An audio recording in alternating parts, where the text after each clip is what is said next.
So if you've been around UUism for a while, you know that we have 6 principles and 5 sources, right? No? You mean it's not always been 7 principles and 6 sources? If you pick up a copy of the gray hardback hymnal, and this time it is the gray hardback hymnal, and you look at the page just before hymn number 1, now depending on the year that that particular hymnal was printed, you might see fewer sources. You might even find fewer principles. It hasn't always been 7 and 6. So here's a bit of UU history. Unitarian Universalism is a liberal religious tradition that was formed from the consolidation of 2 religions, Unitarianism and Universalism. In America, the Universalist Church of America was founded way back in 1793, and the American Unitarian Association was founded in 1825. Well, in 1961, these 2 faiths merged and became the new religion of Unitarian Universalism through the Unitarian Universalist Association, the UUA. They drafted some bylaws. Article 2 of their Universalist bylaws was called Principles and Purposes, or actually was originally called Purposes and Objectives. Principles wasn't used then. It was the foundation for all of the work that we do in the UUA and in our member congregations, and it's the covenant to which our congregations pledge themselves when they become members of the UUA. First section of Article 2 lays out the purpose of the new association, and in 1961, as they worked together to merge those 2 faiths, they came up with this wording in New Berning's 6 objectives. And here they are in that original wording of 1961. In accordance with these corporate purposes, the members of the Unitarian Universalist Association, dedicated to the principles of free faith, unite in seeking to strengthen one another in a free and disciplined search for truth as the foundation for our religious fellowship, to cherish and spread the universal truths taught by the great prophets and teachers of humanity in every age and tradition, immemorially summarized in the Judeo-Christian heritage as love to God and love to man, to affirm, defend, and promote the supreme worth of every human personality, the dignity of man, and the use of democratic method in human relationships, to implement our vision of one world by striving for a world community founded on the ideals of brotherhood, justice, and peace, to serve the needs of member churches and fellowships, to organize new churches and fellowships, and to extend and strengthen liberal religion, to encourage cooperation with men of goodwill in every land. A bit of that language sticks in the craw, doesn't it now? It's been 60 years, folks. You know, and then there was no mention of sources. Those had come later on. The bylaws themselves included a call to review Article 2 every 15 years.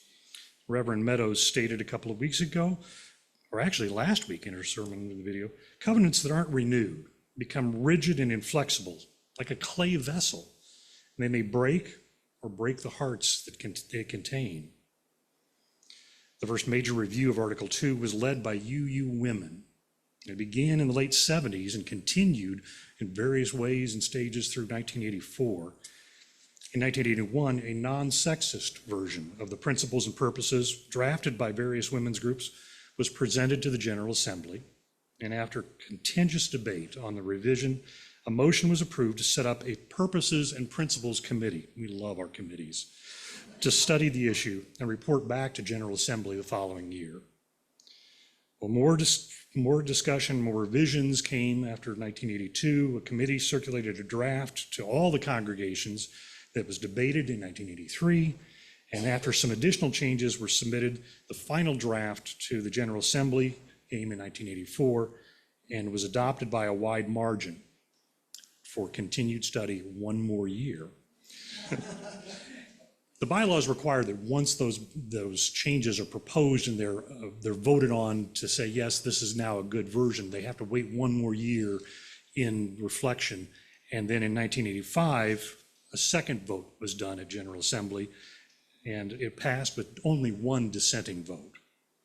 The original 6 principles in Article 2 were changed to 7. Some of the principles were refined into sources and the purpose, And the principles then led off a revised version of Article 2.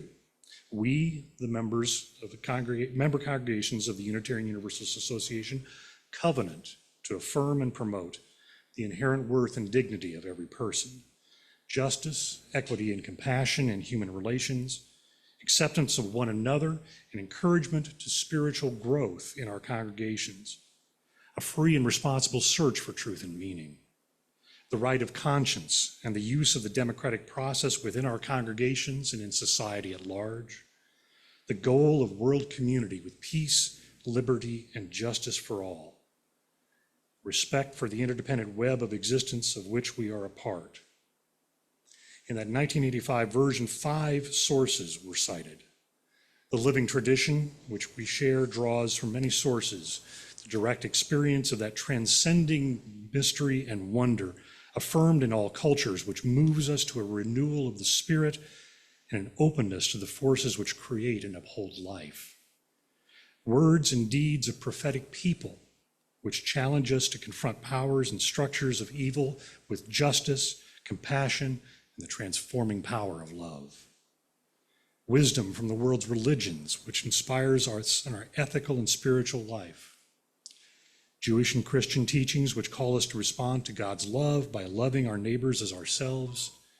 Humanist teachings, which counsel us to heed the guidance of reason and the results of science, and warn us against the idolatries of mind and spirit. The 6th source came along in 1995, spiritual teachings of earth-centered traditions which celebrate the sacred circle of life and instruct us to live in harmony with the rhythms of nature. The principles were reviewed again in 2010 in a General Assembly in 2017. There were proposals to add an 8th principle addressing racism and to amend the first principle to change inherent worth and dignity of all people to of all beings.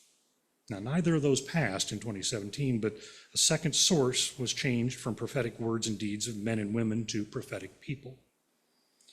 Well, the pressure to change kept going, and in 2020, the UUA board chartered a study commission to look at and re-examine Article 2. Their charge read in part, "We therefore charge this commission to root its work in love as a principal guide in its work, attending particularly to the ways that we and our root traditions have understood and articulated love, and how we have acted out of love." Continues, the commission is charged with reviewing all sections of Article 2 and is free to revise, replace, or restructure them as needed to meet the objectives stated above. There's nothing sacred about the number of principles or the sources, nor the specific wordings, nor in any way that Article 2 is laid out. We encourage creativity. The commission took that charge to heart. The next draft that came out was quite different. It generated a lot of discussion. It was further revised based on feedback from congregations and regional meetings over the next couple of years, and you'll hear more about it in a minute. A note to Sarah, in the interest of time, we're going to skip the video. Yeah. I'll tell you what the video was. The video is one that I got from the UUA. It was called Laetitia Divina, and it really was a chance for you to just sit with the words of each of the 7 sources, the 7 scripture values, to just kind of get an emotional reaction to what they are. So but it does run us about 12 minutes, and it's already 20 after. So since you don't want to stay here till 2 o'clock this afternoon, I'm going to cut it. Well, I didn't grow up knowing about Unitarian Universalism. I myself was baptized in the Methodist Church, and later on my parents took me to the Presbyterian Church, where Stephanie and I were finally married. But I did Sunday school, I did vacation Bible school, and by the time I was a teen, I could recite the Nicene and the Apostles' Creeds in my sleep, and I might as well have. By my 20s, those words no longer held the meaning for me that they once did. And through their relevance was lost through unthinking repetition and unquestioning adherence. And so I became unchurched, drifted away.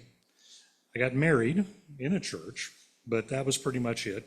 We moved to Tulsa, Oklahoma which is the very buckle of the Bible Belt. And down there, being unchurched is a very threatening thing, both for the unchurched and for those who encounter them. Church is a verb in Oklahoma. Like, where do y'all church? Is a question you're more apt to be asked in the checkout line than asked paper or plastic. Well, when our son James was born in 1988, we started church shopping, as young parents often do. We tried a few of the local mainline Protestant churches, and none of them really felt right. I felt like we were being marketed to. They didn't feel authentic. They really wanted to rope us into new members' classes, and it was just like, thanks, we'll back out slowly and maybe not see you again.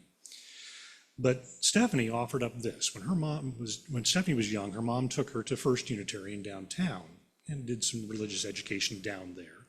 She particularly remembers dissecting frogs in a Sunday school. You know, it's the interdependent web, folks. So she suggested, well, what about the Unitarian Church? And I didn't know from the Unitarian Church. We had one in Lincoln, and I kind of remembered driving past it, but I'd never set foot in there. But we agreed to check it out. And it just so happens that in Tulsa is the largest UU church in the country. All Souls Unitarian has around 2,000 members, and it's very traditional, very New England style. The order of service is very traditional. It was really familiar to somebody who came out of that Protestant background that I had. And so we tried it, and it felt like home. I first encountered the 7 principles and the 6 sources there. It was 1988 or 1989, and so those 1985 revisions were just hot off the press. And unlike the churches in my youth, this was not a rote profession of faith. This was not a statement of belief. It was not a cut and dried, you will accept this as the truth with a capital T. Instead, this was a way for me to engage with a new perspective, a new relationship to the world and everything that it contains. I came to appreciate the difference between the dusty ancient creeds that I had experienced as a youth and this living faith that is UU. An ever-evolving, ever-growing, and unfolding exploration of the world and my place in it. One of the phrases that the late All Souls senior minister, Reverend John Wolfe, would often say is, revelation is not sealed, it is ever unfolding. The UU principles for me were touchstones, reference points, benchmarks as I navigated through my own sea of belief. They were a set of core beliefs that are at the heart of our UU faith, and they are not immutable. They're not handed down on stone tablets. They don't date from 636 or whatever year that the Nicene Creed was carved into stone. They are the product of hard, dedicated work by persons of faith who crafted them through fervent work, fervent negotiation, and compromise. And it's important to remember all of that. Nearly 2,000 years ago, the Apostle Paul wrote in his first letter to the church in Corinth, when I was a child, I spoke as a child, I thought as a child, I reasoned as a child. When I became an adult, I put away childish things. Our language, our thinking matures, hopefully, for most of us, the former president not withholding. But we don't use the language of our infancy. 60 years ago, our UU principles were expressed in the language of their time, using words like man and brotherhood, where all were implied, and these were replaced in the 70s and the 80s. We've grown, and we continue to grow. So what do all these changes with Article 2 have to do with life as we know it here at Second Unitarian Church? Are we going to have to change what we believe? Are we going to change what we profess as UUs? Well, the short answer is no, and we could leave it at that and then just have lunch and go on for the discussion, but I want to unpack a little bit. The notion that the language in Article 2 tells us what we believe and what we must believe is not true. We have a long, proud tradition as Unitarians and Universalists of being free thinkers, a heritage of dissension and congregational polity. The Second Unitarian belongs to an association of UU churches. We do so in mutual support, not as part of a hierarchy that comes down from Boston telling us what to do. We call this congregational polity. Within this congregation, we decide how we will be together, who we call as a minister, as Anita has just shared with us, how we will govern ourselves in our own bylaws. We create our own covenants. We encourage each other to seek and to own the truths as we come to understand them. As members of the UUA, we've got a voice in determining how the association's bylaws will be worded, and we will exercise that voice through our congregation's delegates to the General Assembly in June. As I said before, the 2020 General Assembly delegates voted to begin a review of Article 2, and the commission spent 2 years working to revise them. Another part of their charge was this: the principles guide our actions, our priorities. They encourage us to affirm and promote core values, while our sources provide the context and the grounding for those purposes and principles. Article 2 states our purpose, our very reason for existing. Section 2.3 and commits us to being inclusive, to replace barriers that have kept some people and some groups from fully participating in our faith. Article 2 concludes by ensuring freedom of conscience and prohibiting creedal tests. There's no pass-fail to join a U church. Now, for some religious institutions, this charge goes on. The equivalent of Article 2 would be regarded as a permanent statement of belief. Ours, however, is a living tradition. We commit ourselves to regularly revisiting our purposes and principles to ensure that they are relevant, that they grow in understanding as we grow. Our principles and purposes must grow too. Hence, new occasions teach new duties, and we must continually examine our principles and purposes to see what's missing, what is no longer important, and whether the language communicates our core values to the current times. End of quote. The final draft of the commission's work was completed in October of 23. Amendments were submitted by congregation petitions to the UU Board of Trustees. That lasted until this January. And those amendments themselves will be voted on at the General Assembly in June. So what is the new Article 2?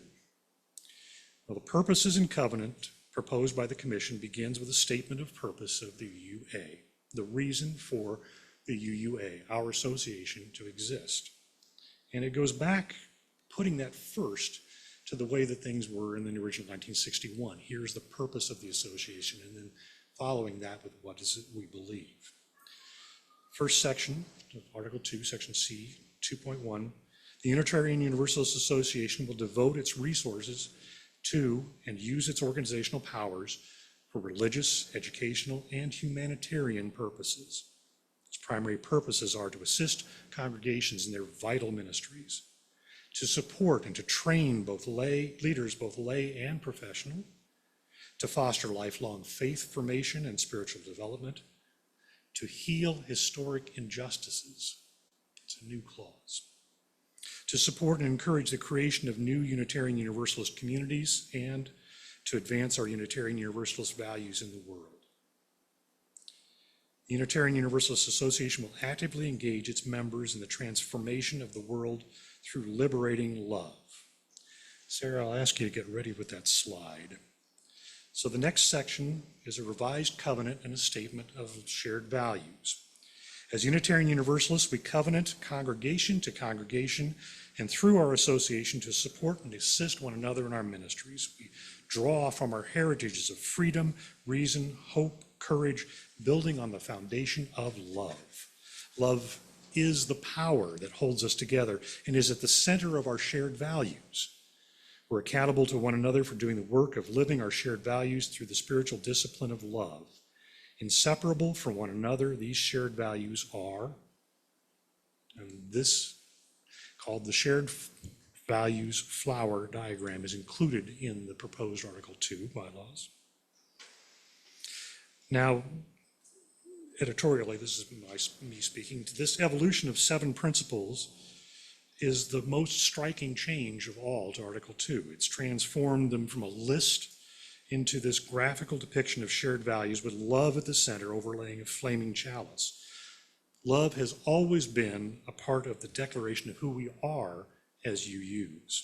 From the time of our merger in '61 and the first version of Article 2, but here it's called into prominence, right at the core. Placing love at the center is a familiar theme. In fact, this morning, the very covenant that we spoke begins with the phrase, "Love is the spirit of this church." The bylaws revisions describe 6 outstretched arms that surround love, encircling each of the core values. And then it goes on to summarize each of these values in an aspirational statement, followed by a promise, a covenant, we covenant, in the language that describes the elements of the current 7 principles. And this is what would have been in the video that I cut out. So Sarah, we'll go ahead and close that slide out. Well, no, leave it up here. Let's leave it up for a minute. They first cite interdependence. We honor the interdependent web of all existence with reverence for the great web of life, and with humility, we acknowledge our place in it. That comes from the current 7th principle. We covenant, here's the promise. We covenant to protect Earth and all beings from exploitation. We will create and nurture sustainable relationships of care, respect, mutuality, and justice. We will work to repair harm and damaged relationships. Next is pluralism.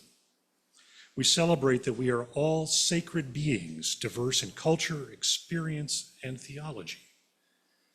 The promise. We covenant to learn from one another in our free and responsible search for truth and meaning. We embrace our differences and commonalities with love, curiosity, and respect. This is echoing back to the current 4th principle. Justice.